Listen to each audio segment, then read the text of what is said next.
El día de hoy me propongo hablarles del tema que se titula Textos bíblicos a la luz de sus contextos. Es imperante, necesario, vital, urgente en nuestros días que los hijos de Dios analicemos cada texto de las Escrituras a la luz de su contexto. ¿Por qué razón?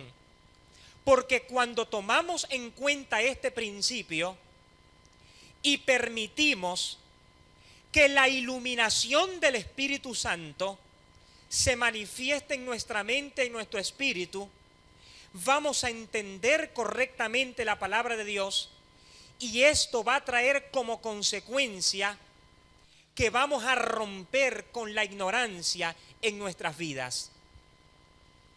La ignorancia desde siempre es una de las herramientas que Satanás utiliza para detener a su iglesia. Por eso dicen las Escrituras: mi pueblo fue destruido porque le faltó conocimiento. La destrucción es una de las características de la ausencia del conocimiento de Dios o la presencia de la ignorancia en nuestras vidas. Cuando dice mi pueblo fue destruido por falta de conocimiento, lo que esto quiere decir es que la ignorancia te cercena completamente de las bendiciones de Dios. Pero la ignorancia no solamente trae destrucción, también trae esclavitud. Por eso dice, mi pueblo fue llevado cautivo porque le faltó conocimiento. Esto quiere decir que cuando en nuestra vida está presente la ignorancia, está ausente el conocimiento de Dios, vamos a ser, oiga bien, vamos a ser esclavos, siervos y adictos a las consecuencias negativas que van a venir a nuestra vida por causa de la ignorancia. Y no solo esto, dice la Escritura también que la ignorancia produce que Satanás gane ventaja en nuestras vidas. Por eso dice el apóstol Pablo: el diablo no ha tomado ventaja sobre vosotros, pues no ignoramos sus maquinaciones. ¿Qué significa esto? Que la ignorancia le abre puertas al diablo y hace que el diablo tenga una autoridad en nuestras vidas que no posee, que no tiene. Por tanto, el conocimiento de Dios es vital para tener una vida victoriosa y para ver los resultados de la salvación tan grande que Cristo nos legó en la cruz del Calvario. Por eso, mi hermano, a medida que yo comience a enseñar la palabra, a medida que comience a disertar la palabra, en la medida que este tema se vaya desarrollando, cosas maravillosas de parte de Dios van a comenzar a ocurrir en este lugar. ¿Por qué razón? Porque es el orden de la palabra, no el orden humano. Y cuando el orden de la palabra se establece, cosas maravillosas ocurren. Por eso dicen las Escrituras que Dios envió su palabra y los sanó. Dicen las Escrituras que la palabra es viva y eficaz y más cortante que todo cuchillo de doble filo, y penetra hasta partir el alma, penetra en los tuétanos, en las coyunturas, separa el alma del espíritu, produce un merismo en la vida de las personas. Eso lo produce la palabra de Dios. Por ello, debemos tener un corazón humilde, receptivo y no predispuesto a la palabra. Dice Santiago lo siguiente: por tanto, dejen de lado toda impureza y todo resto de maldad y reciban con mansedumbre. La palabra mansedumbre aquí en el griego significa sin predisposición, sin preconcepción, y reciban con mansedumbre el mensaje plantado en ustedes. que es capaz de salvarles la vida. Hoy en día es lamentable y triste ver cómo desde algunos púlpitos no se enseñan las Escrituras de una manera correcta. No se traza bien la palabra de verdad. No se respetan los principios que nos van a permitir entender las Escrituras de una manera correcta. Hay un texto que es vital para lo que les estoy desarrollando la tarde de hoy, y es el siguiente: procura con diligencia presentarte a Dios aprobado como obrero que no tiene de qué avergonzarse, que usa bien la palabra de verdad. La palabra usa bien en el griego significa rectitud, es decir, que habla la palabra de una forma recta, íntegra, sin adulteraciones, de una forma sana. Es lo que el texto quiere decir. La idea que en el griego este término quiere expresar es cuando alguien visualiza un rumbo y no se sale de la expectativa por llegar a ese rumbo, es decir, no se desvía hacia otros rumbos. Es lo que en el griego quiere decir usa bien. Otro significado del término usa bien la palabra de verdad significa distribuye bien la palabra de verdad, es decir, sabe delinear cada pensamiento, cada estructura, cada verdad, y la sabe conectar con el entendimiento de las personas. ¿Y sabe algo? Usted está en este lugar porque usted está siendo formado por la palabra de Dios, usted está siendo formado por el Espíritu Santo y usted está siendo formado por los hombres de Dios que enseñamos en este lugar. ¿Por qué razón? Porque Dios quiere catapultarle a usted como un ministro o como una ministro que no tiene de qué avergonzarse, que usa bien la palabra de verdad.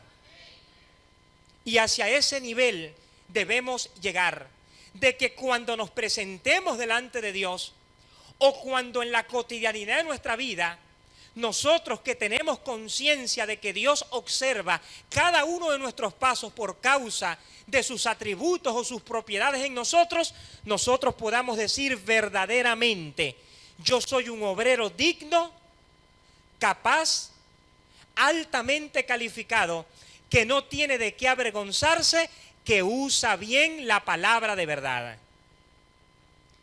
Otros textos de las Escrituras traducen este término, otras versiones de la Biblia traducen este texto de una manera magistral. Por ejemplo, el Nuevo Testamento de la edición pastoral dice: trata de merecer la aprobación de Dios, sé como obrero irreprensible, experto en el manejo de la palabra de verdad. La traducción Pechicta dice así: procura diligentemente presentarte a Dios como obrero que no tiene de qué avergonzarse, que expone correctamente la palabra de verdad. La versión Biblia Jerusalén lo dice de la siguiente manera: procura cuidadosamente,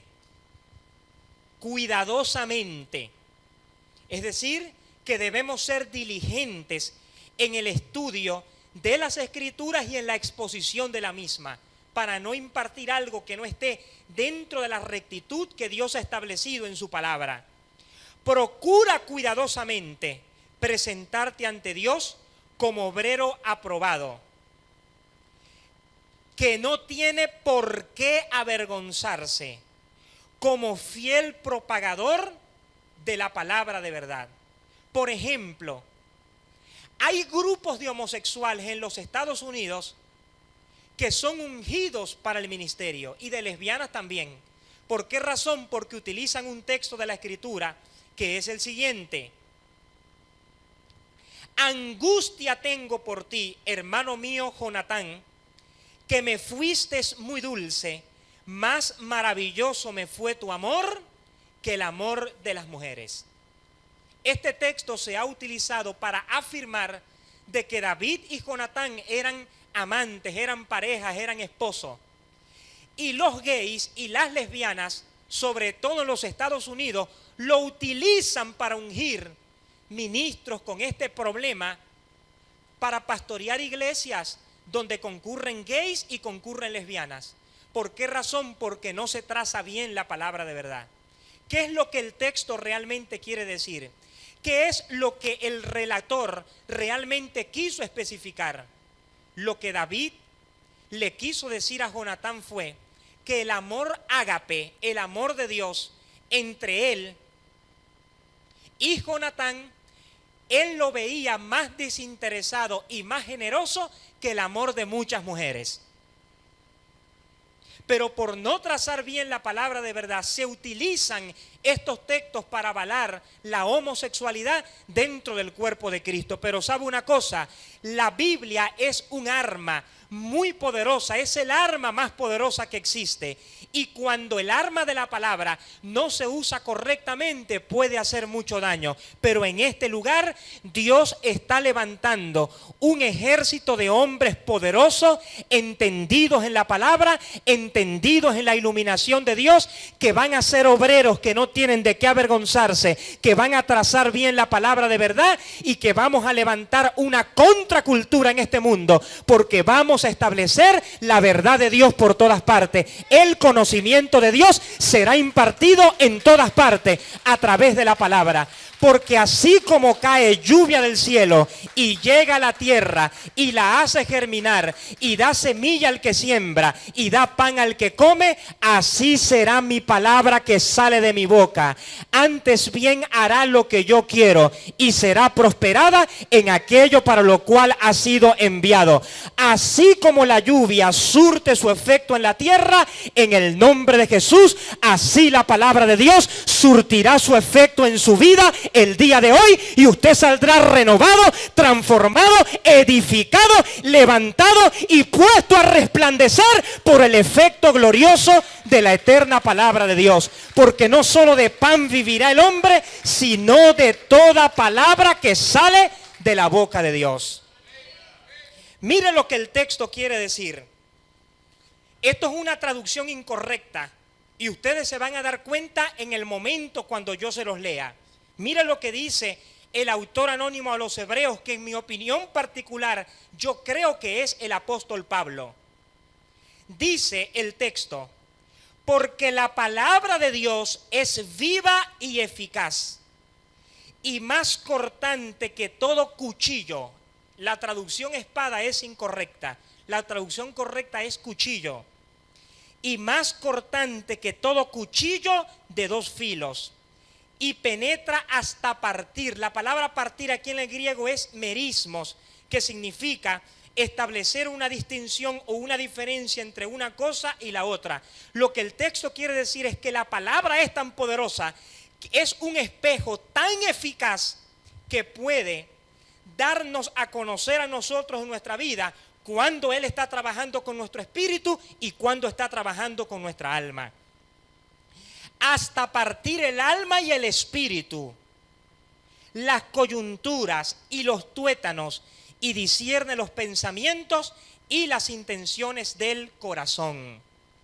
Por lo tanto, necesitamos comprender qué significa contexto.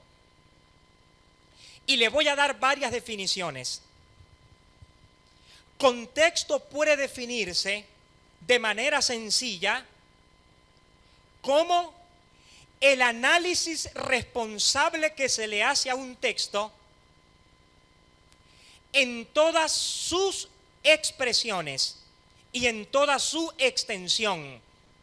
Es decir, el contexto significa leer un texto desde su comienzo hasta su final para determinar su sentido, su esencia, las centralidades de los mensajes que se quieren transmitir en un texto.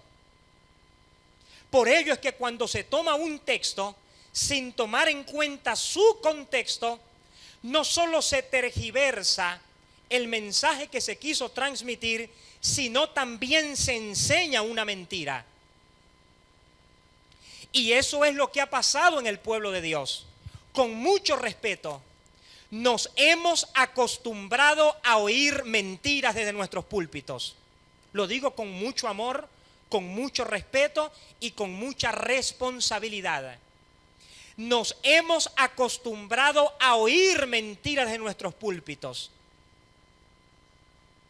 Y estas mentiras, a través de los años, a través de los siglos, se han diseminado con tanta eficacia de generación en generación que la hemos concebido y la hemos creído como si fuesen verdad. Desde nuestros púlpitos se enseñan mentiras. Desde la televisión algunos enseñan mentiras. Otra definición de contexto que es poderosa y es la siguiente: entender un texto en particular como lo entendía el escritor. Es decir, para usted fluir en el principio del contexto, usted debe entender de la misma manera como entendía el escritor. Porque de esta manera usted puede entender su intención y su mensaje. Pero el contexto va mucho más allá de eso. Contexto puede definirse también como discernir e intuir lo que se quiere decir con lo que se dice. Lo que se quiere decir con lo que se dice. Y allí influye mucho la intención del escritor. Por eso la Biblia es un libro que no se puede entender de forma cognitiva, cerebral, humanista. La Biblia tenemos que entenderla a través de la iluminación del Espíritu Santo en nuestras vidas. Por eso dice la Escritura que las cosas espirituales se han de entender espiritualmente y no carnalmente. Las cosas espirituales se han de entender espiritualmente. Por eso dice las Escrituras que Jesús a sus discípulos le abrió la mente para que entendiesen las Escrituras. El poder de la iluminación de Dios en las Escrituras es tan poderoso que los discípulos de Jesús vinieron a entender mejor a Jesús cuando se fue que cuando estuvo con ellos en la tierra. Por la presencia del Espíritu Santo. ¿Por qué razón? Porque Jesús dijo: cuando yo me vaya, va a venir otro, y Él tomará de lo mío y os lo hará saber a vosotros. Y eso es lo que el Espíritu Santo está haciendo en esta tarde. Él está tomando lo de Jesús, Él está tomando de la palabra, Él está tomando del depósito inagotable, de las fuentes del cielo y de los ríos de Dios, y los está transfiriendo a su vida para que a partir de hoy usted sea un hombre y una mujer revestido y revestida con el conocimiento y la gloria de Dios. Jesús, mientras vivió en la tierra, fue un hombre que le dio importancia al conocimiento. Le dio tanta importancia que hubo preguntas que a Jesús le hicieron, las cuales él no supo responder. Cuando Jesús le preguntaron: ¿cuándo será tu venida? Jesús dijo: no lo sabe el Hijo del Hombre, no lo saben los ángeles, tan solo lo sabe mi Padre que está en los cielos. Porque en la tierra Jesús tenía una inteligencia limitada y necesitaba la iluminación del Padre, la iluminación del Espíritu para entender las verdades y los propósitos de Dios. Jesús en una ocasión se sumó al grupo de aquellos que no se atreven a hablar lo que no conocen. Jesús dijo en una ocasión: de lo que conocemos, hablamos, y de lo que tenemos, testificamos. Es decir, Jesús dijo: lo que yo no sé, yo no lo puedo hablar. Lo que yo no conozco, yo no lo puedo hablar. Por eso dice la Escritura que el joven, y no solamente en la adolescencia, esto fue en toda la etapa de la vida de Jesús, del desarrollo de su ministerio público, en toda etapa de su vida, Dice la Escritura que el joven crecía en gracia y en conocimiento, crecía, incrementaba el conocimiento. Y sabe una cosa, yo creo firmemente que a través de este seminario, a través de esta conferencia, el conocimiento de Dios va a crecer en su vida. Usted a partir de hoy va a ir de crecimiento en crecimiento, de excelencia en excelencia, de aumento en aumento, de poder en poder, de victoria en victoria, porque hoy el conocimiento de Dios se está haciendo evidente en su vida y usted está atrapando el conocimiento de Dios.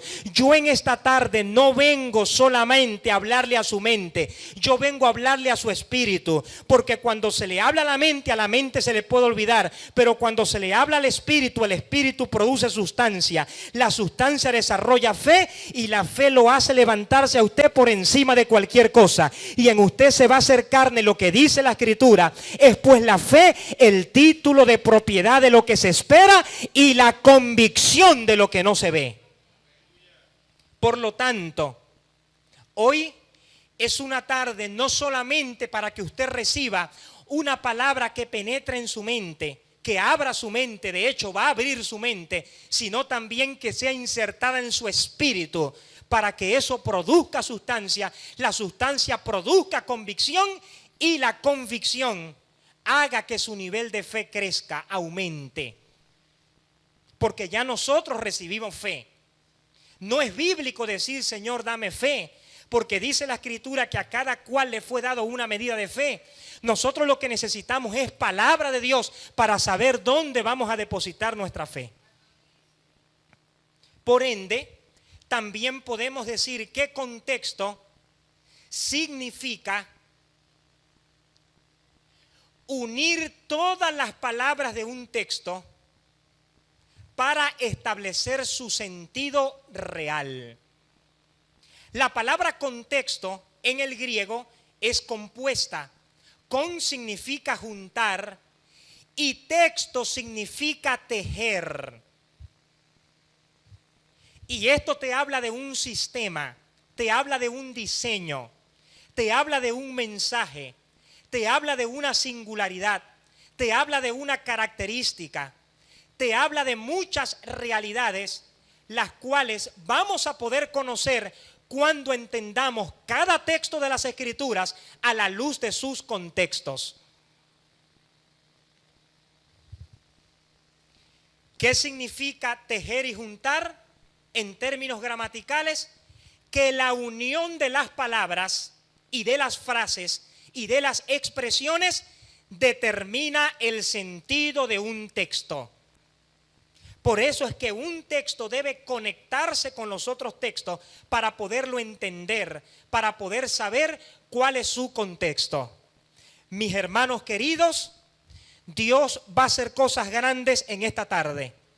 Hay una dimensión profética que Dios está desatando con poder y gloria en este lugar y usted va a salir diferente a través de esta palabra. Yo profetizo en el nombre de Jesús que todo esquema de religiosidad, todo esquema de legalismo, todo esquema de vieja guardia, todo esquema de extremismo evangélico se rompe por el poder de la palabra de Dios y hoy usted abre su corazón, abre su vida a hacer un vino nuevo, hacer un odre nuevo para que el vino nuevo de la palabra de Dios sea contenido en su interior, en su espíritu y usted reciba palabra que sale de la boca de Dios.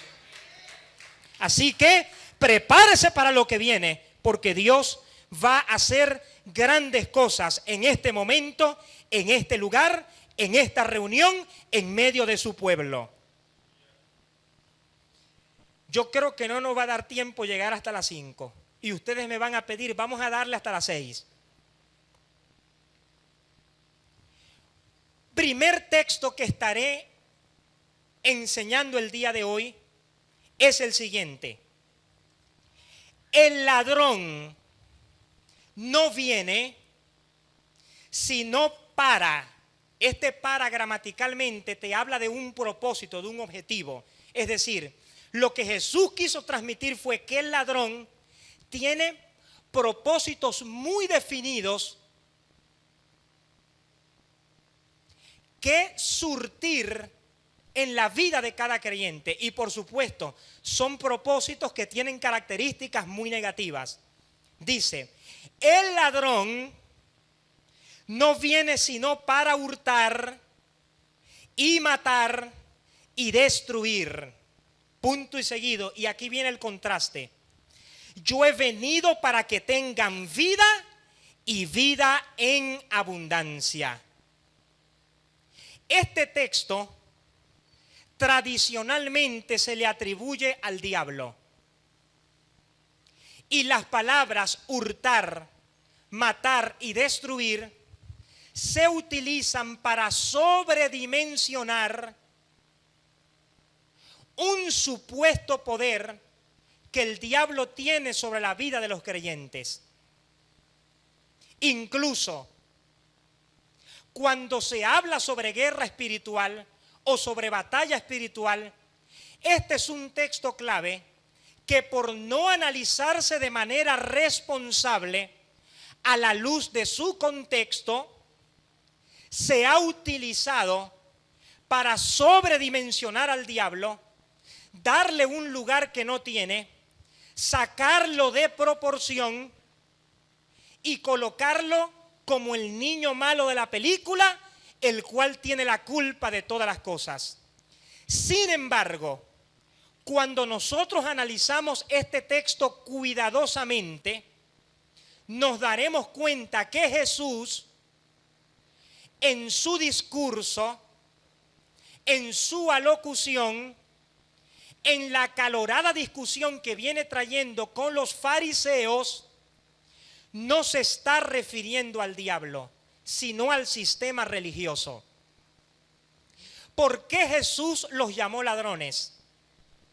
¿Por qué Jesús le dio calificaciones tan contundentes como la de hurtar, matar y destruir? Porque Jesús sanó a un hombre ciego de nacimiento.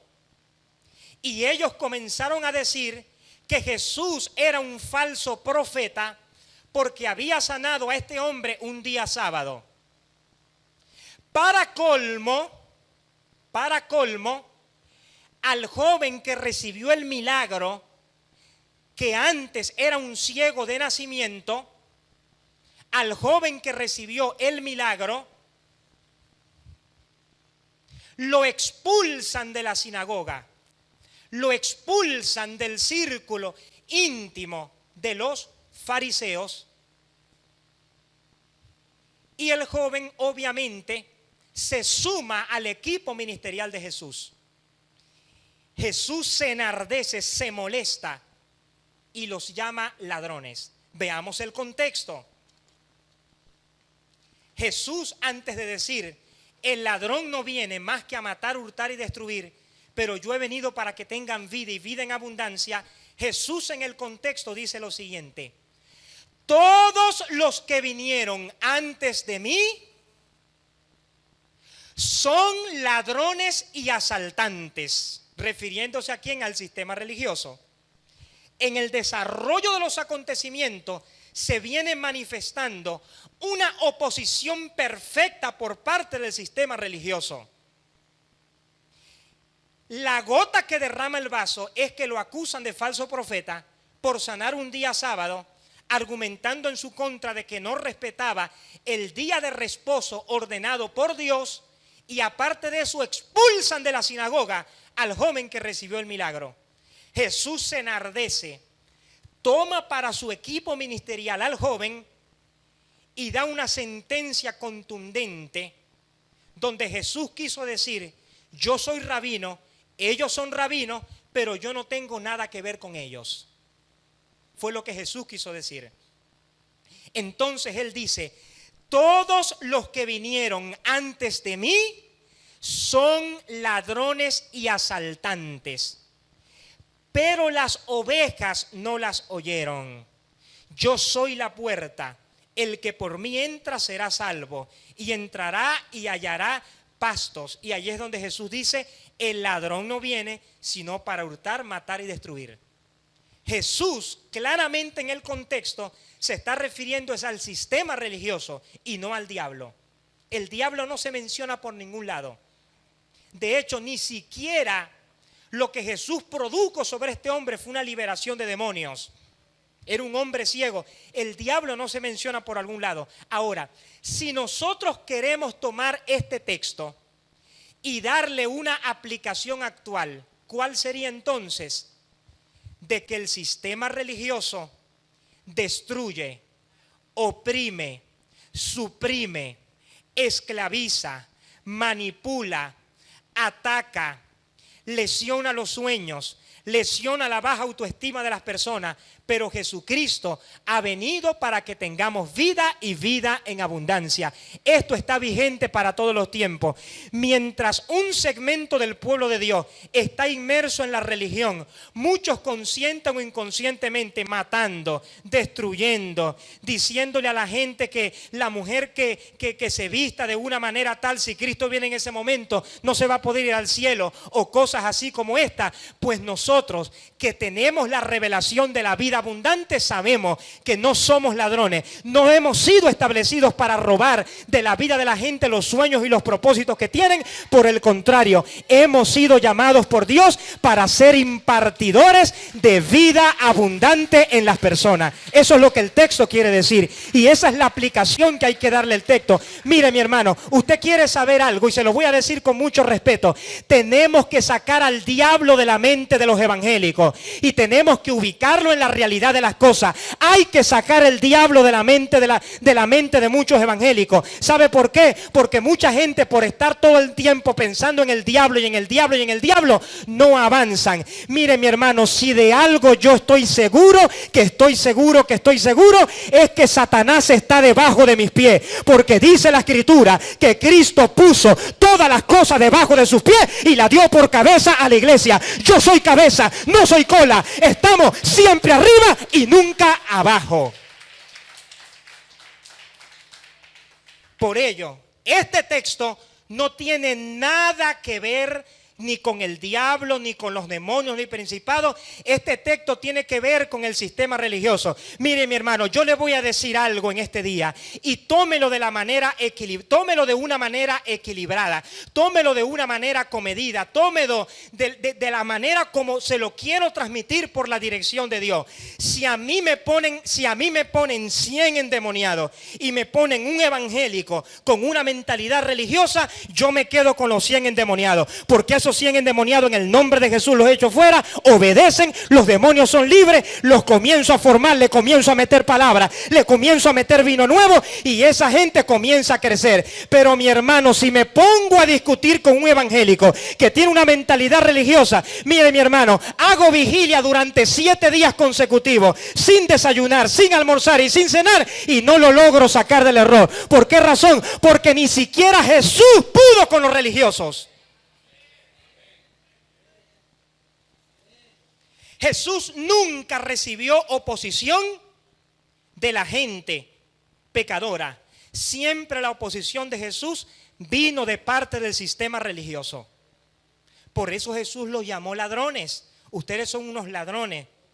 Y dice, y siempre ha sido así, porque dice Jesús, todos los que vinieron antes de mí, y allí los engavetó a todos, a los saduceos, a los escribas, a los esenios, al Sanedrín en pleno. Todos los que vinieron antes de mí son ladrones y asaltantes, pero las ovejas no los escucharon. Por tanto, pero mire, mi hermano, usted está oyendo esta palabra, pero esta palabra es para que se produzcan correcciones. Usted oye esta palabra y esta palabra se queda en su espíritu. Yo no lo quiero oír a usted en los próximos días viéndolo en algún lugar, en algún púlpito, dándole a este texto una aplicación que no tiene. Esta palabra es para que se produzcan cambios. Amén. Prosigamos. Segundo texto que debe ser entendido a la luz de su contexto es el siguiente. Generación de víboras, ¿quién os enseña a huir de la ira venidera? Este pasaje tradicionalmente se utiliza para hacer referencia al mundo pecador. al mundo que no conoce a Cristo, al mundo que está al margen del plan de redención, de la salvación y de las bendiciones del nuevo pacto. Normalmente esta es la aplicación que se le da. Y mucha gente utiliza este texto para hablar de los drogadictos, de los narcotraficantes, de las prostitutas, de los transgéneros, de los travestis y muchas otras deficiencias del carácter que vemos reflejadas en el mundo pecador. Sin embargo, cuando nosotros analizamos este texto a la luz de su contexto, nos daremos cuenta que Jesús no estaba hablando del mundo pecador, estaba hablando era del sistema religioso. Y no fue Jesús quien lo dijo, fue Juan el Bautista. ¿Por qué Juan el Bautista dijo esto? Juan el Bautista dijo esto, oiga bien, y eso está en el contexto, para establecer una diferencia entre los pecadores que venían a él arrepentidos y confesaban sus pecados y se bautizaban, y los fariseos y saduceos que venían a su bautismo fingiendo arrepentimiento y fingiendo que estaban de acuerdo con su bautizo. Incluso tuvieron la cachaza de quererse bautizar, fingiendo estar de acuerdo y fingiendo arrepentimiento. Juan el Bautista, que era un hombre profeta que operaba en los dones de revelación, pudo percibir la intención del corazón de ellos. Vamos a ver el contexto. Veamos el contexto. Veamos el contexto. Pero al ver que muchos fariseos y saduceos venían a su bautismo, les dijo, ¿a quiénes se los dijo? A los fariseos, generación de víboras. Estas palabras tan contundentes aplican es al sistema religioso. ¿Por qué razón? Porque ellos reflejaban una astucia dañina. Ellos lo que querían era averiguar, murmurar, detener y oponérsele de manera a ultranza al ministerio profético de Juan el Bautista. Aplicación para este tiempo, enseñanza. Óigame bien, algunas veces las peores culebras están en la religión y no en el ámbito mundano.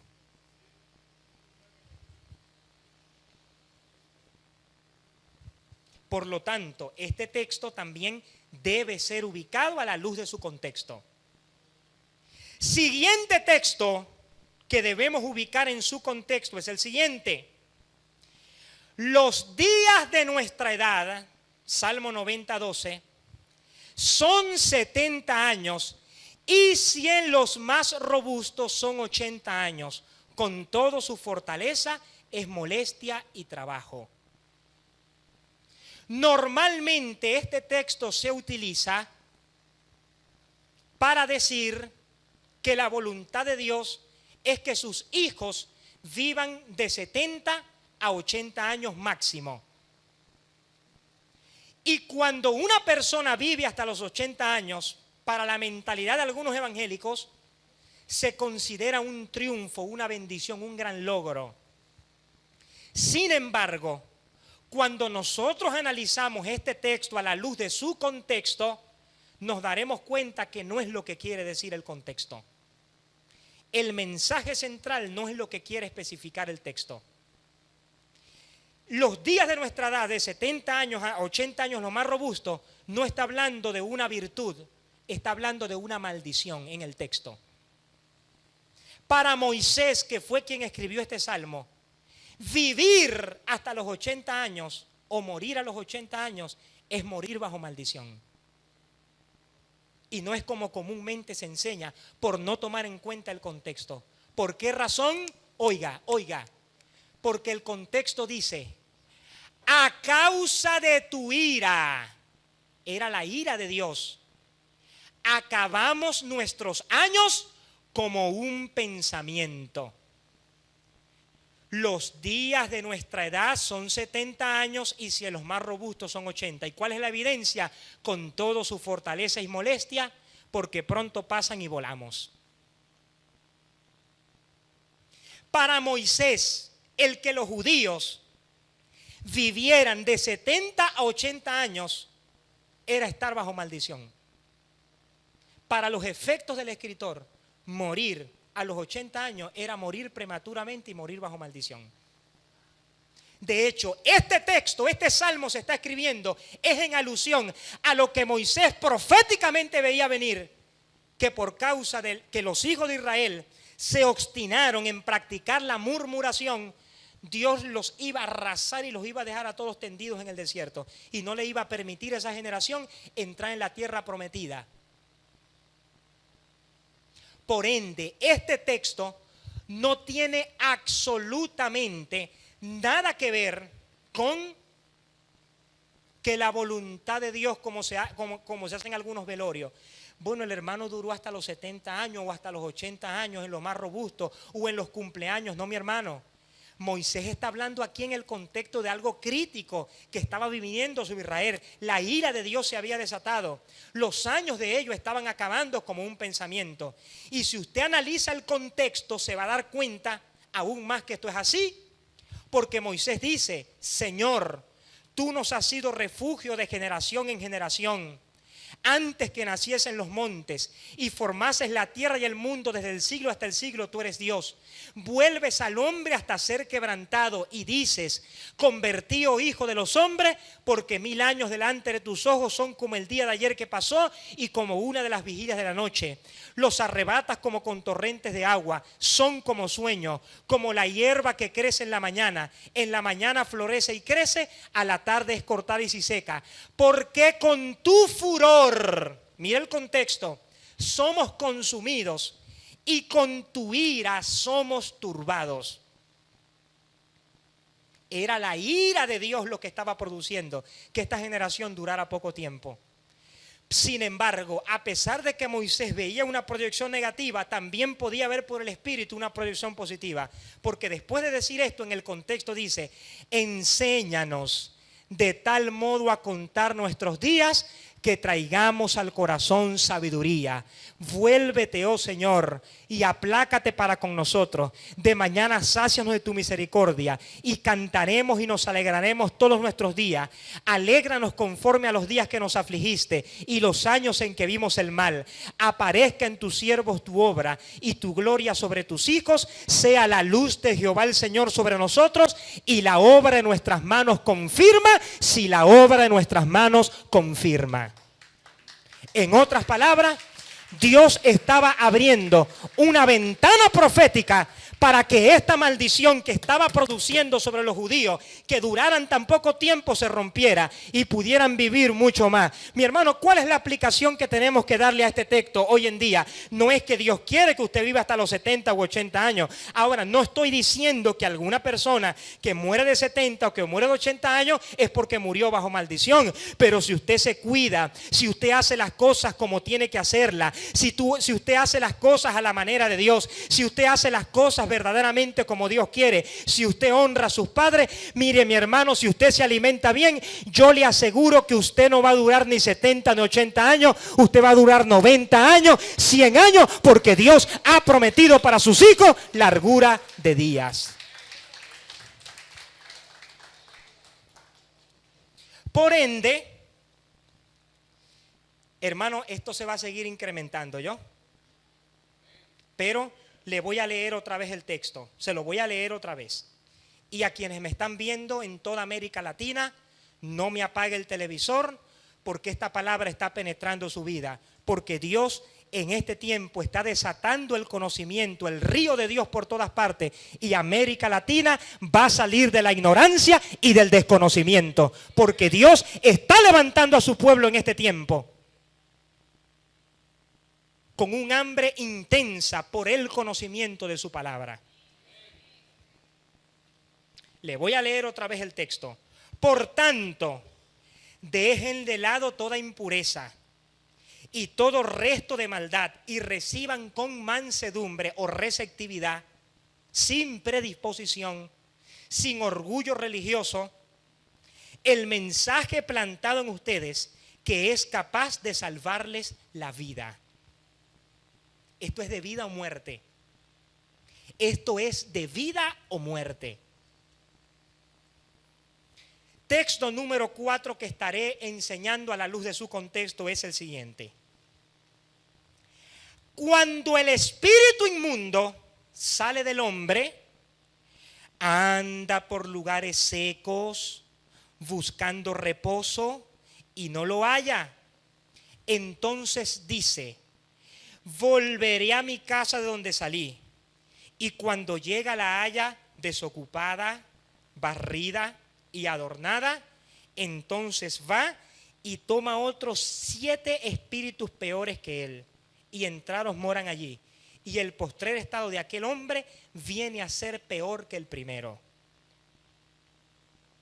Este texto se ha utilizado para decir que cuando un cristiano se descarría, le van a entrar 7 demonios peores a los que tenía. Y va a hacer cosas peores. Y no dudo que en algunos casos sea así. Sin embargo, cuando este texto lo analizamos a la luz de su contexto, nos daremos cuenta que no es lo que Jesús quiso transmitir. Quiero hacerle la siguiente manifestación.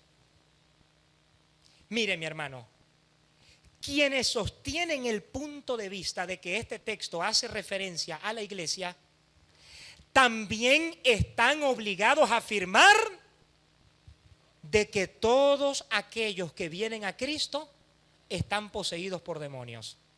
Porque Jesús habla en el contexto a nivel general y dice, cuando el espíritu inmundo sale del hombre. Pero cuando usted analiza el contexto se dará cuenta de que esto no tiene nada que ver con la iglesia pentecostal evangélica. Ahí Jesús está hablando de otra cosa. Cuando Jesús dice que vendrán 7 espíritus peores y el postrer estado de aquel hombre viene a ser peor que el primero, en el contexto, oiga, Jesús está hablando es del estado de inmundicia que vendría sobre la nación de Israel por causa de la ausencia de su ministerio. Porque Jesús después le dice en el contexto, así acontecerá a esta generación. En otras palabras, los judíos, al haber blasfemado al Espíritu Santo por haber rechazado la presencia del mismo Mesías, del mismo Yeshua HaMashiach, el Hijo de Dios, esto trajo como consecuencia que una sombra de inmundicia peor a la que tenían antes viniera sobre ellos y la condición espiritual de ellos fuese peor a la que tenían antes de los ministerios públicos del profeta Juan el Bautista y del apóstol de los apóstoles Jesús de Nazaret. ¿Qué significa esto? Que este texto no se está refiriendo a la iglesia evangélica. Mire, cuando Jesús dijo este texto, la iglesia no existía todavía. Y esto es algo liberador para usted. ¿Sabe por qué? Porque esto le da a entender a usted de que es imposible que un hijo de Dios pueda ser poseído por demonios. Porque la presencia del Espíritu Santo en nosotros garantiza de que somos propiedad de Dios, de que nunca seremos arrebatados de su mano y de que siempre estaremos en los brazos amorosos y ensangrentados del Hijo de Dios, el Rey de Reyes y Señor de Señores. Usted nunca va a ser poseído por un demonio. Mire lo que dijo Jesús. Y estas falsas doctrinas se introducen en el cuerpo de Cristo precisamente por no respetar el principio del contexto.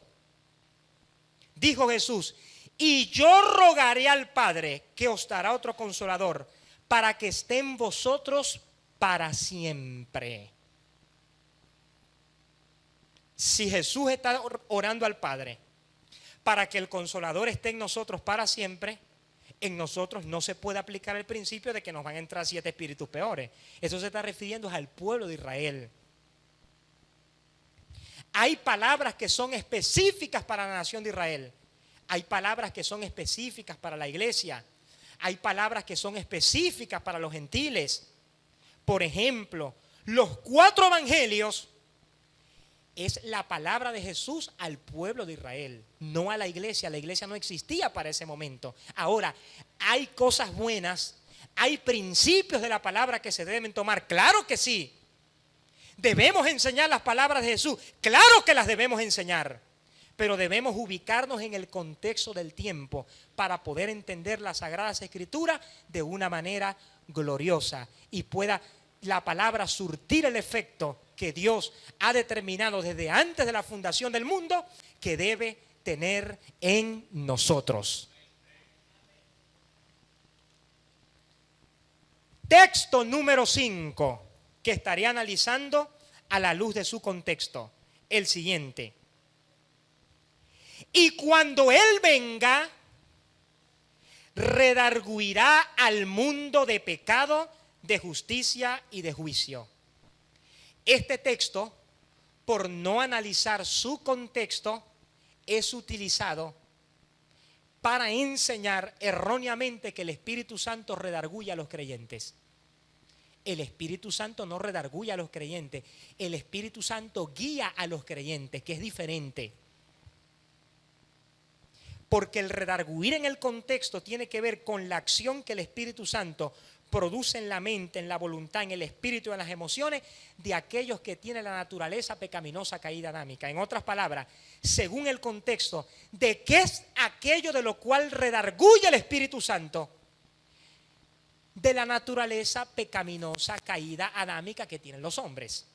El Espíritu Santo trae convencimiento a los hombres de que están perdidos, de que necesitan nacer de nuevo, de que necesitan declarar a Cristo como su Salvador, de que necesitan abrazar el nuevo pacto y de que necesitan ser coherederos de la gracia y las riquezas de Dios. Y eso lo vemos en el contexto, porque mucha gente dice, mire mi hermano, yo iba a decir una mentira y el Espíritu me redarguyó y no lo hice. Eso es un error, por no analizar los textos a la luz de su contexto. Mire mi hermano, yo iba a decir una mala palabra y el Espíritu me redarguyó. Yo le iba a ser infiel a mi esposa y el Espíritu me redarguyó, me paró. No, no es que te está redarguyendo, es que te está guiando. Te está guiando, te está indicando por dónde es que tú te tienes que meter. Porque el trabajo de redarguir, y me estoy metiendo con neumatología, es para aquellos que no han abrazado el plan de salvación. Y esto lo vemos en el contexto. El contexto claramente lo indica. Claramente esto queda reflejado en el contexto.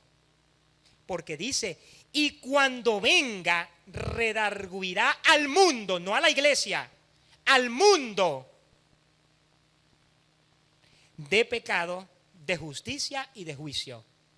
El Espíritu Santo es el don de Dios para la iglesia y Cristo es el don de Dios para el mundo. ¿Qué relación tiene el Espíritu Santo con el mundo? Llevar a la gente a los pies de Jesús. De eso se encarga el Espíritu Santo. Pero el Espíritu Santo no redarguye, mi hermano. El Espíritu Santo guía, dirige. Pablo se iba a meter en una ocasión en un lugar y no lo pudo hacer porque el Espíritu se lo impidió. ¿Por qué? Porque lo estaba guiando. El Espíritu Santo te va a guiar a que tú no codicias a la mujer de tu prójimo. El Espíritu te va a guiar a que tú no levantes falso testimonio. El Espíritu te va a guiar a que tú no chismees o murmures. El Espíritu te va a guiar a que tú vivas en santidad. Pero el Espíritu no produce santidad por sí solo. El Espíritu toma la palabra y la establece en nuestras vidas. Y para reforzar aún más el contexto,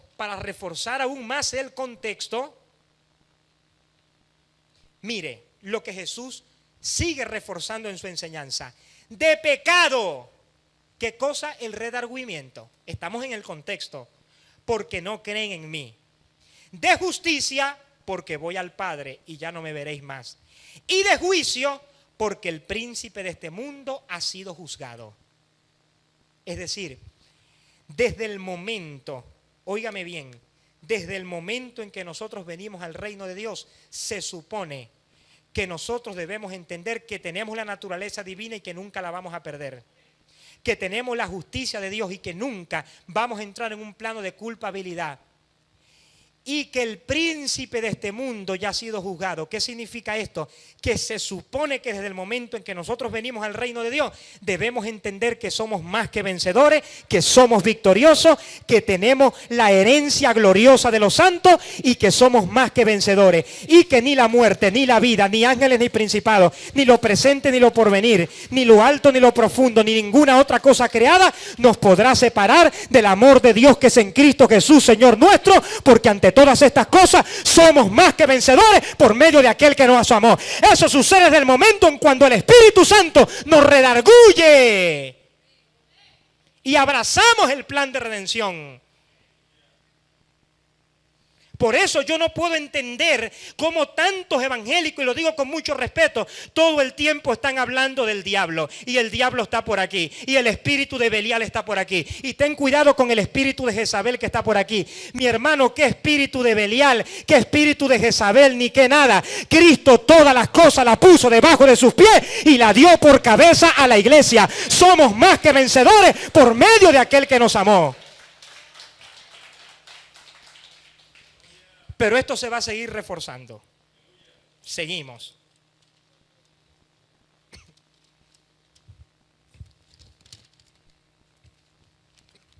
Ay, ay, ay. No todo el que me dice Señor, Señor, entrará en el reino de los cielos, sino el que hace la voluntad de mi Padre que está en los cielos.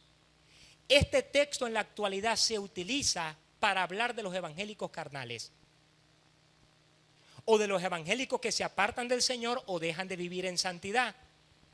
Sin embargo, este pasaje no tiene nada que ver con la iglesia cuando analizamos su contexto. Porque Jesús en el contexto está hablando es de los falsos profetas que se visten de ovejas pero que tienen una condición de lobos.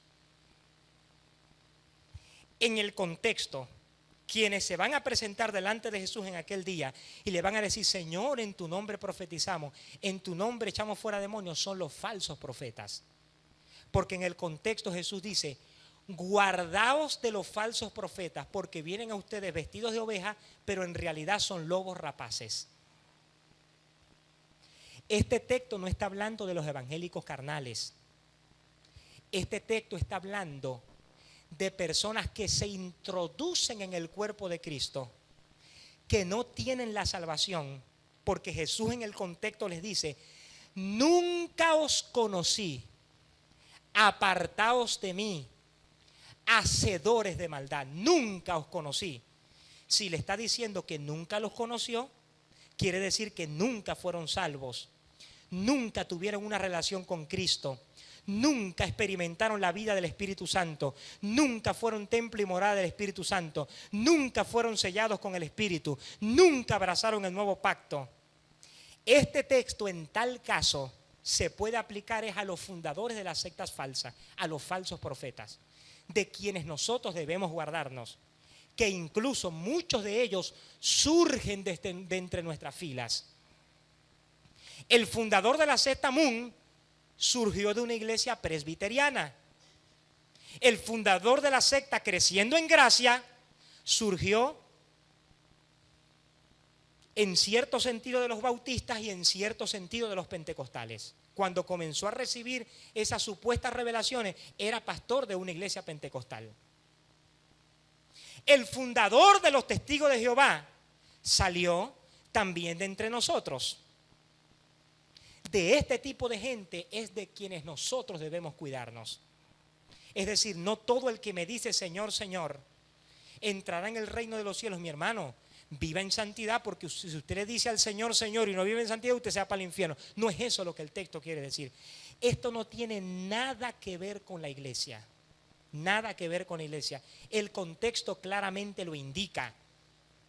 Prosigamos con este texto para para darle más peso. Dice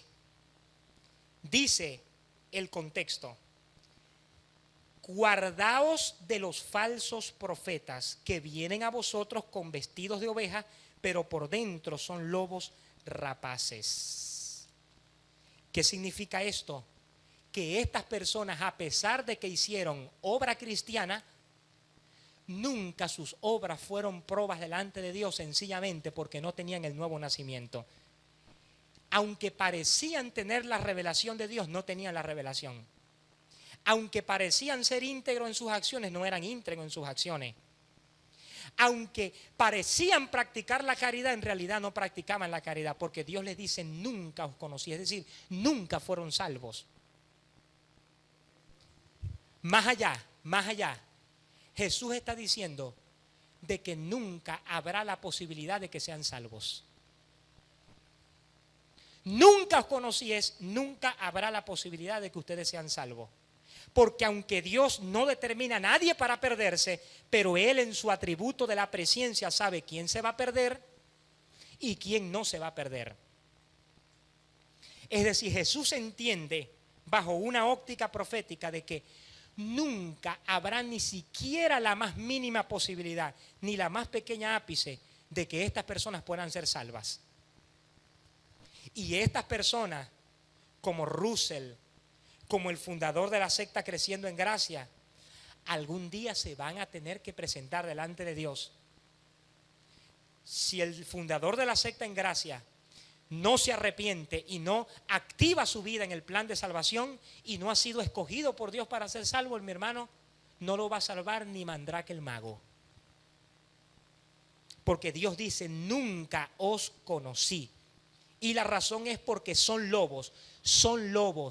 No dice fueron lobos o serán lobos, dice son lobos. Es decir, su misma condición, tarde o temprano, terminan delatando de que no tienen nada que ver con nosotros. No son ni siquiera primo cuarto de nosotros.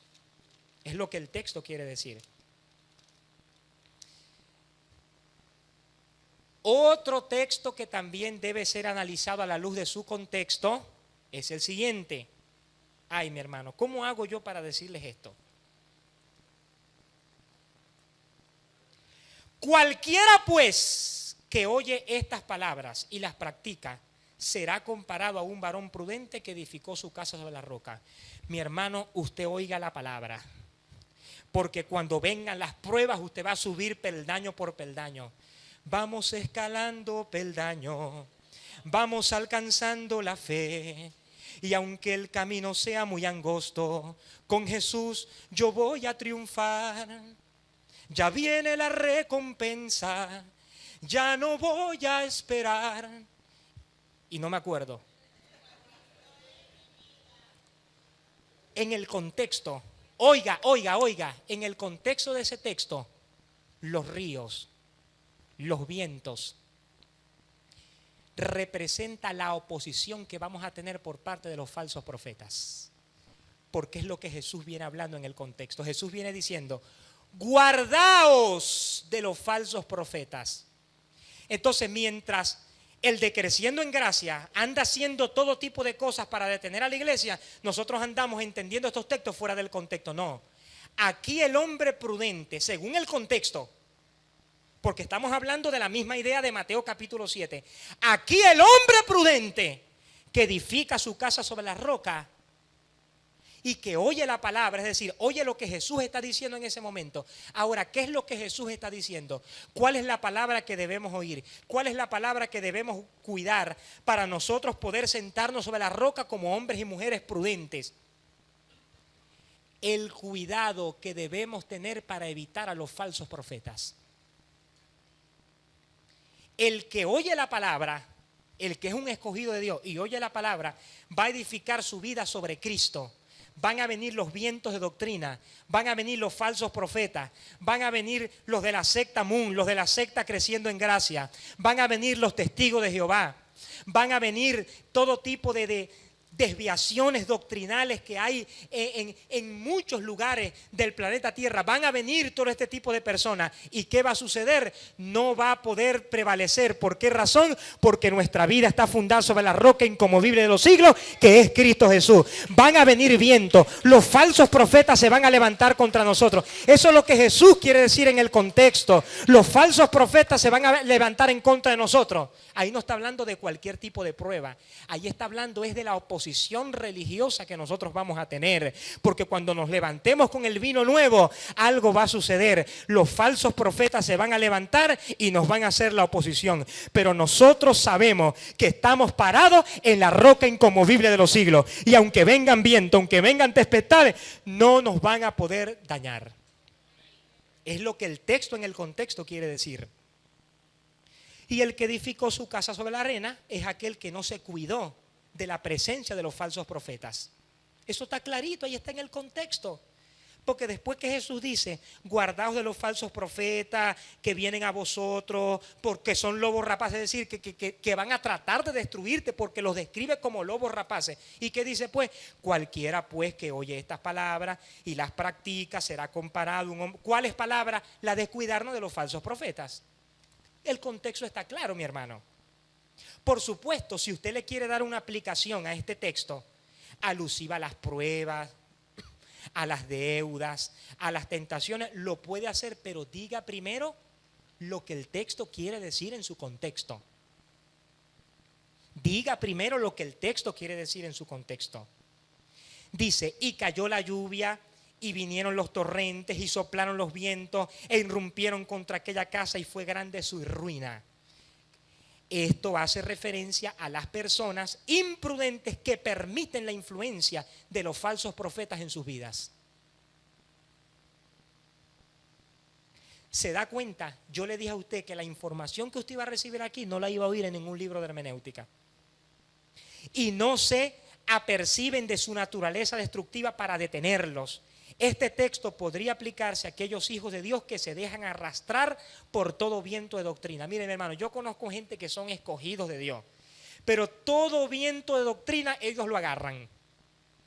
Y hoy en día son hijos de Dios, nacieron de nuevo, están escogidos, no van a perder la salvación, pero están teniendo consecuencias terribles por tomar apostasía, falsas doctrinas. Para detenerse este texto podría aplicarse a aquellos hijos de Dios que se dejan arrastrar por todo viento de doctrina falsa, que surgen dentro del cristianismo. La consecuencia para aquellos hijos de Dios que se dejan seducir por falsas doctrinas es terrible, porque Jesús dice, y fue grande su ruina. Dando a entender con esta palabra que las consecuencias que vienen para quienes se dejan arrastrar por los líderes de la secta falsa son inimaginables. Los términos torrentes, vientos, golpear, hace referencia de manera estricta y absoluta a la opinión que tienen y tendrán los hijos del reino por parte de los fundadores de la secta falsa y sus seguidores. Este término en su contexto no se refiere a las pruebas y luchas que experimentan los cristianos, aunque puede aplicarse siempre y cuando se tenga presente su contexto. La idea que Jesús quiso transmitir a través de su discurso fue que los prudentes no serán afectados por los falsos profetas y los imprudentes tendrán las consecuencias negativas de los falsos profetas. Así de sencillo. Vamos a ver cómo vamos con la hora. Prosigamos.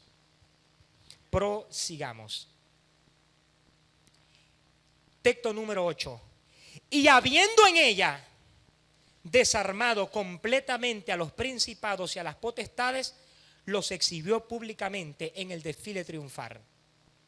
Normalmente este texto se le atribuye al triunfo que Cristo tuvo sobre el reino de las tinieblas, que es una realidad. Cristo venció al diablo. Dice la Escritura que Cristo destruyó al que tenía el imperio de la muerte. Cristo venció al diablo, esto es una realidad. Pero el texto en su contexto no está hablando de los principados y las potestades como demonios. Es importante destacar que el término principado y potestades no tiene un origen de carácter espiritual. el término principados, potestades, gobernadores de las tinieblas, huestes espirituales de maldad en las regiones celestes, hace una referencia estricta y determinante a jerarquías de tipo política y militar que había en el Imperio Romano. En el Imperio Romano habían principados que eran los delegados imperiales, ¿ok? Los delegados imperiales. Habían potestades que eran aquellos que se encargaban de hacer cumplir las leyes del imperio en todas partes, y habían gobernadores de las tinieblas, que significa en el griego una unión de fuerzas, y habían huestes espirituales que eran los que iban a la vanguardia en la avanzada militar. Estos términos se usan de manera figurada para hablar de un aparente orden jerárquico que hay en el mundo espiritual con relación a los demonios. Sin embargo, en el caso particular de este texto, no está hablando de demonios, no está hablando del diablo, está hablando es de la autoridad que tenía el Sanedrín para determinar quién cumplía la ley correctamente y quién no cumplía la ley correctamente. Y esto lo vemos claramente reflejado en el contexto. Claramente esto lo vemos nosotros reflejados en el contexto. ¿Por qué razón? Ya le voy a explicar por qué. Porque Pablo no estaba hablando de demonios, sino de Sanedrín, que era el tribunal judío que se encargaba de identificar quiénes obedecían la ley y quién no. Pablo con estas palabras estaba enseñando que el sacrificio de Cristo en la cruz está por encima de esta organización legalista. Esto claramente puede entenderse a través de las palabras que anteceden al texto. Vamos al contexto. Pablo dice, el acta de los decretos que nos anulando, dice, el acta de los decretos que había en contra de nosotros, que nos era contraria, y quitándola de en medio y clavándola en la cruz. Anulando el acta de los decretos. Y después dice, y despojando a los principados y potestades. Es decir, lo que el contexto quiere decir es que la autoridad que el Sanedrín tenía sobre nosotros, Cristo la desactivó con poder y gloria en la cruz del Calvario. Es lo que el texto quiere decir. Pero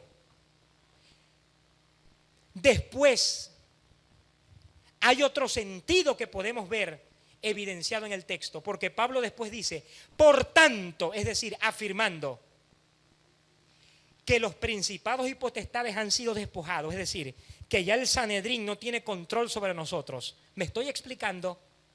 Después dice, por tanto, nadie os juzgue en comida o en bebida, o respecto a solemnidades o novidulios o sábados, lo cual es sombra de las cosas venideras, pero la realidad es Cristo. Ahora, ¿qué tienen que ver los demonios con comida y con bebida? Absolutamente nada. Lo que Pablo quiere decir es que el sacrificio de Cristo anula la autoridad que el Sanedrín tenía contra nosotros.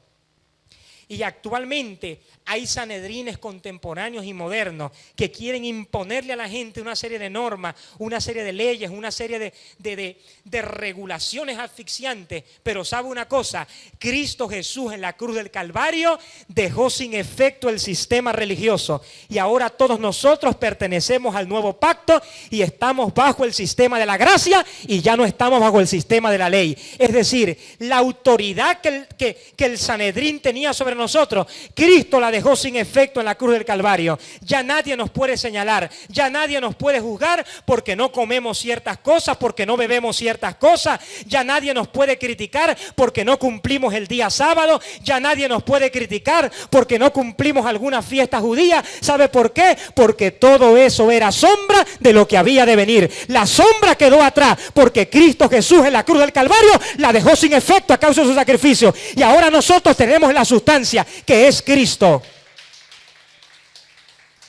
Por ende, no podemos darle al texto una aplicación que no tiene. Tenemos que conectarla con el contexto que realmente el texto presenta. ¿Cómo hago para decirles esto? Voy a proseguir.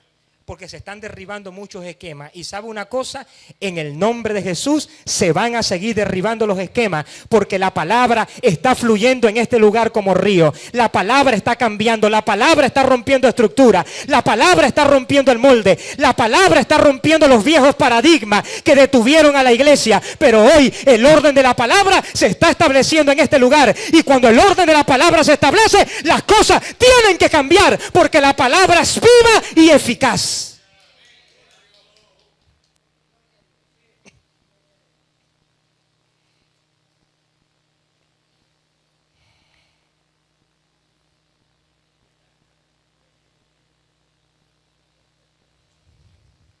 ¿Cuántos tienen un corazón humilde para oír la palabra de Dios?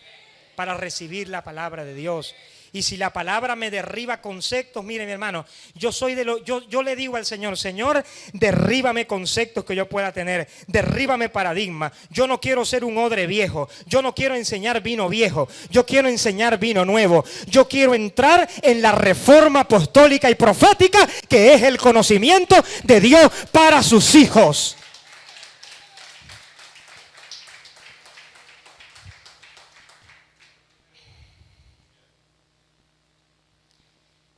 Dice este segmento, dice así: pero tengo contra ti que toleras a esa mujer, Jezabel.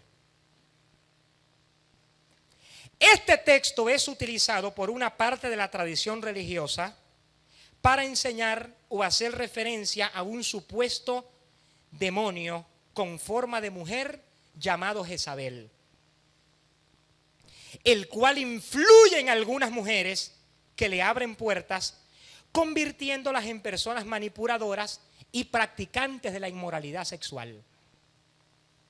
Esta errada enseñanza ha provocado que en algunas congregaciones se aperturen ministerios de liberación para ministrar sobre todo a mujeres que presentan problemas de inmoralidad sexual. Cuando se analiza de manera responsable el contexto de este pasaje, claramente puede entenderse que Jesucristo no está haciendo referencia a un demonio, sino a una persona que estaba provocando un caos en la iglesia de Tiatira por causa de su manipulación, hasta el punto de que se autoproclamó profetisa de Dios. Esto lo vemos evidenciado en las palabras de Jesús cuando le dice: porque tengo contra ti que dejas actuar a tu Jezabel. Aquí hay unas palabras clave: a tu Jezabel. Es decir, lo que Jesús quiere decir es: en ustedes se está presentando un caso muy parecido al que se vivió en Israel hace miles de años atrás, cuando la malvada reina Jezabel manipuló a su esposo Acab, el rey de Israel. Como le está hablando al ángel de la iglesia, es muy probable, no lo dice la Biblia, que el ángel de la iglesia de Tiatira haya incurrido en inmoralidad sexual con esta mujer. Es probable que esto haya sucedido. No lo dice la Biblia, lo digo yo.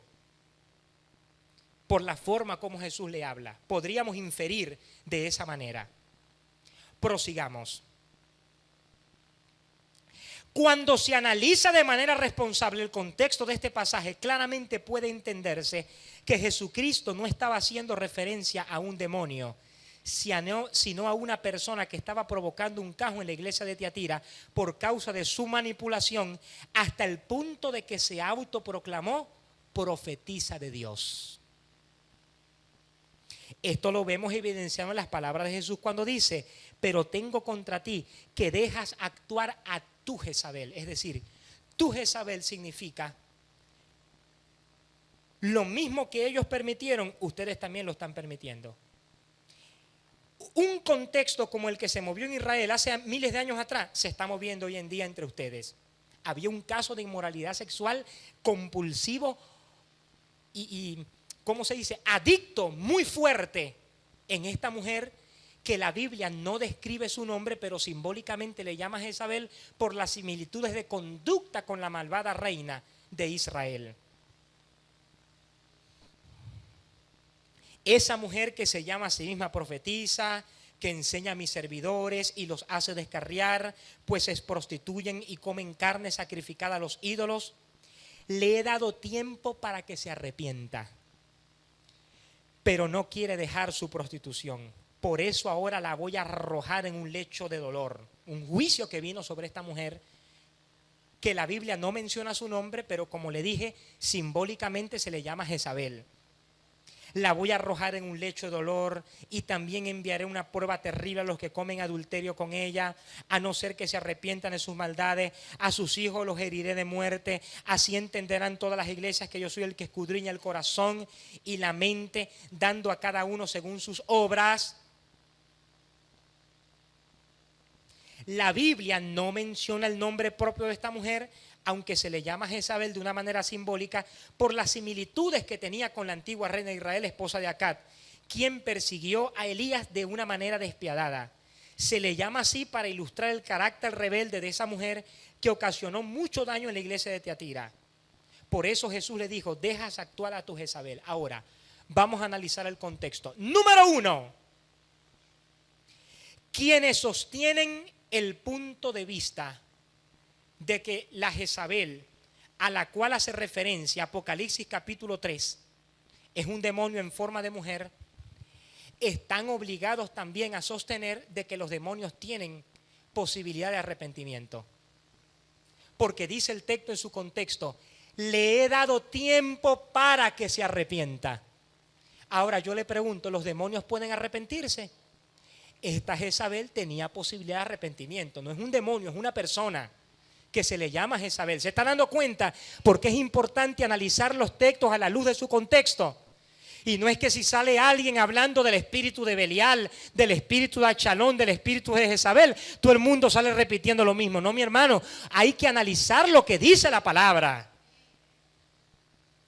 Le he dado tiempo para que se arrepienta de su prostitución. Y número 2, si esta Jezabel fuese un espíritu, quienes sostienen esta teoría están forzados a afirmar de que los demonios se pueden casar y pueden procrear hijos. Porque le dice: a sus hijos los heriré de muerte.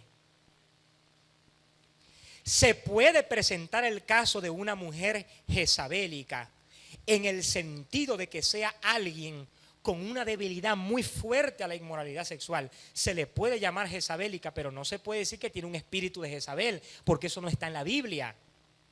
La Biblia no dice que la inmoralidad sexual es un espíritu.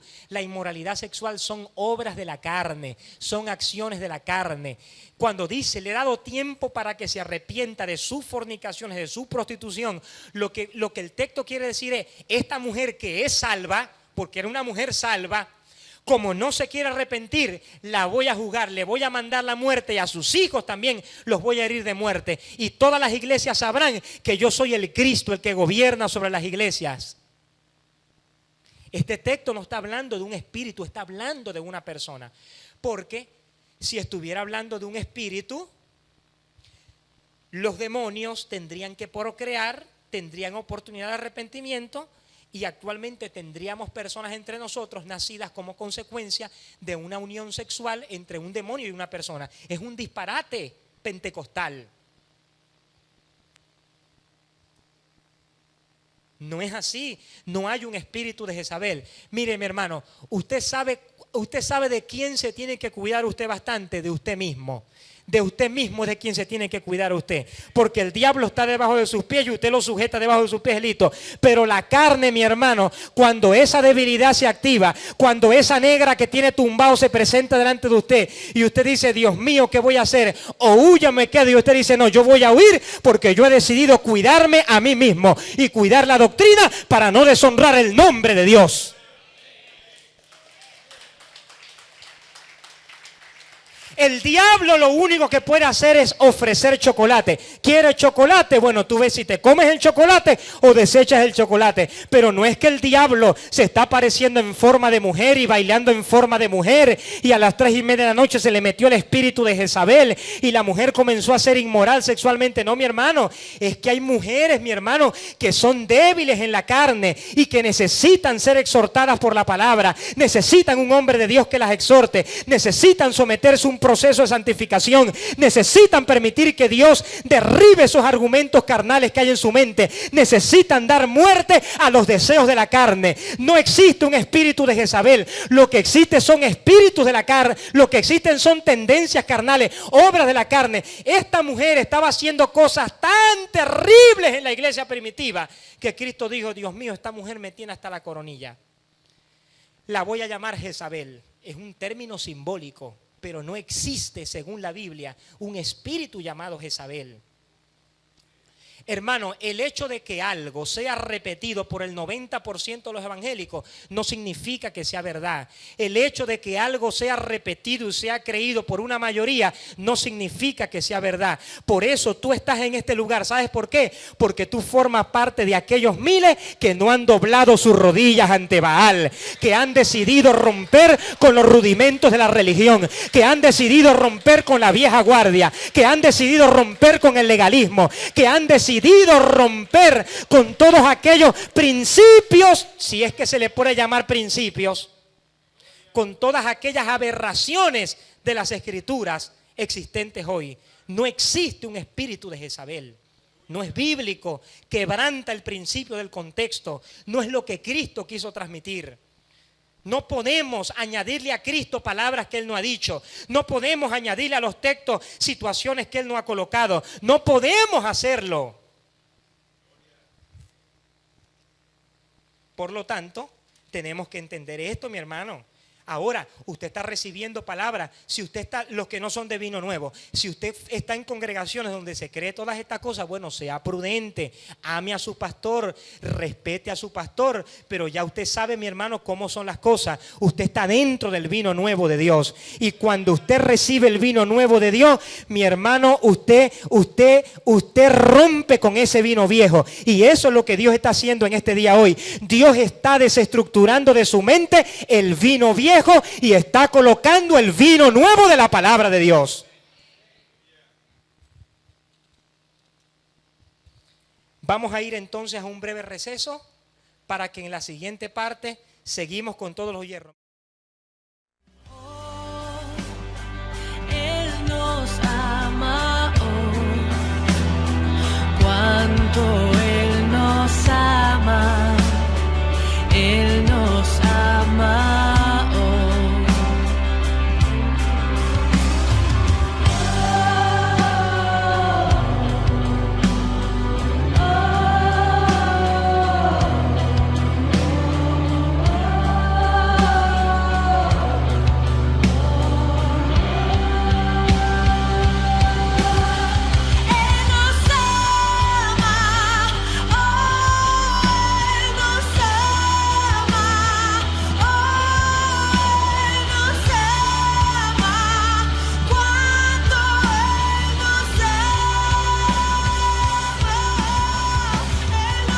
Si esta palabra ha sido de bendición a tu vida, comunícate con nosotros a los números que ves en pantalla para mayor información.